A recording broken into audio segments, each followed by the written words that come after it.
జై శ్రీకృష్ణ. తిరుప్పావై 24వ రోజు పాసురం మనము వివరణ వింటున్నాం. స్వామికి మంగళం. ఆండాల్ తిరువడుగలే శరణం. పాసురం వివరణ విందాం. నిన్న మన వాళ్ళు స్వామిని లేచి రమ్మని చెప్పారు కదా. స్వామి వస్తుంటే ఆయన పాదాలను చూశారు. అవి కందిపోయినట్లు అనిపించింది. ఈ మాటలు ఎవరు చెప్తున్నారు? గోదాదేవి తల్లి చెప్తుంది. పాదాలు స్వతహాగా గులాబీ రంగులో ఉంటాయి, కానీ వీళ్ళకేమో వీళ్ళ పిలుపుకి స్వామి నడిచి వచ్చినందుకు కందిపోయాయి అనుకుంటున్నారు. వీళ్ళేమీ కోరి రాలేదు కదా, కేవలం శ్రీకృష్ణుని చూసి ఆనందిద్దామని వచ్చారు. ఆయన సింహాసనం పైన కూర్చొని చిలిపివాడు కదా, వీళ్ళను ఏడిపిద్దామన్నట్లుగా ఒక కాలు కింద పెట్టి సవ్యపారం ప్రసవ్య ఎడమకాలు ప్రసరింపజేశాడు. స్మృత దురిత హారం దక్షిణం కుంచయిత్వా, దానిపై కుడికాలు ఉంచి వీళ్ళకు తన పాదాలు కనిపించేలా ఆడిస్తూ కూర్చున్నాడు.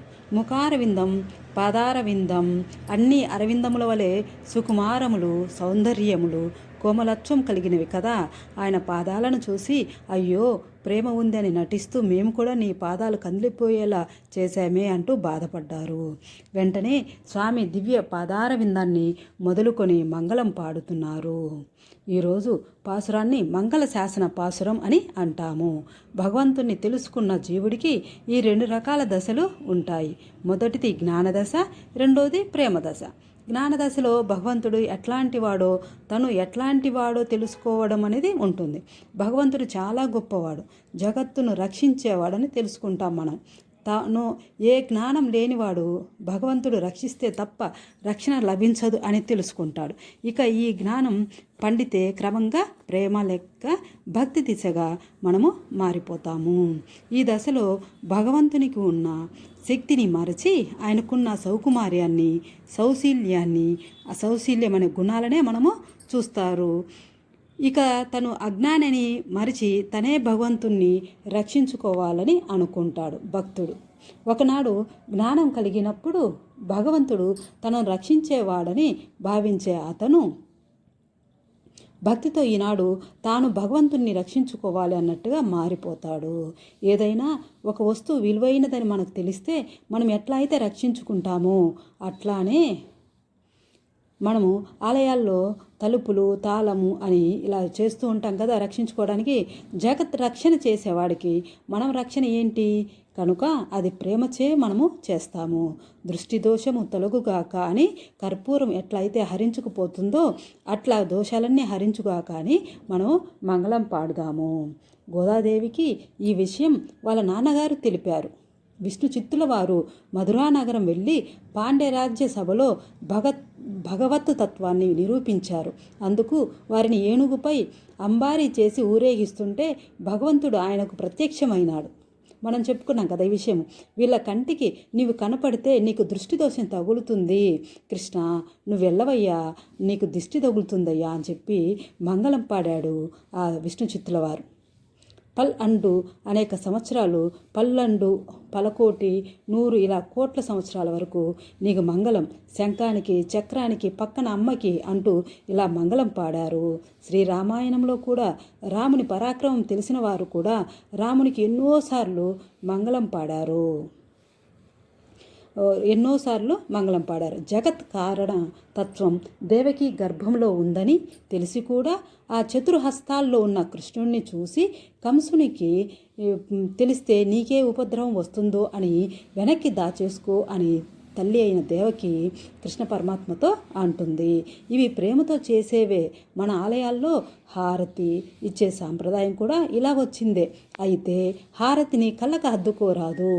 హారతిని అర్పి పక్కన పెట్టి ఎవరికైతే దృష్టి దోషం తీస్తారో వారికి కళ్ళు పాదాలు కడిగి ఆచమనం చేయిస్తాము, నీకు మంగళమవుగాక అనేదే దీని అర్థము.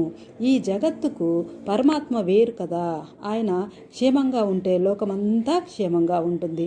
ఇక ఆయనను కోరాల్సిన అవసరం ఏముంది కనుక ఆండాల్ ఏనాడో ఆయన నడిచి వచ్చినందుకు ఆయన పాదాలు కందిపోయాయని మంగళం పాడుతుంది. వీళ్లకు కాలంతో ప్రమేయం లేదు, ఎందుకంటే కాలం అనేది కూడా ఒక గాజు గోడ లాంటిదే. వీరు ముందే నా అంతా జరుగుతున్నది అని పరమభక్తులు భావిస్తారు. ఆనాడు వామనుడై లోకాలను కొలిచిన ఒక్కసారి అంతలా పెరిగినందుకు నీ పాదాలు ఎంత కందిపోయాయో కదా స్వామి అంటూ మంగళం పాదాలకు పొన్న తారుమారు అయ్యేలా శకటాసురుణ్ణి తన్ని అంతమొందించావు. 7 నెలల బాలుడివి.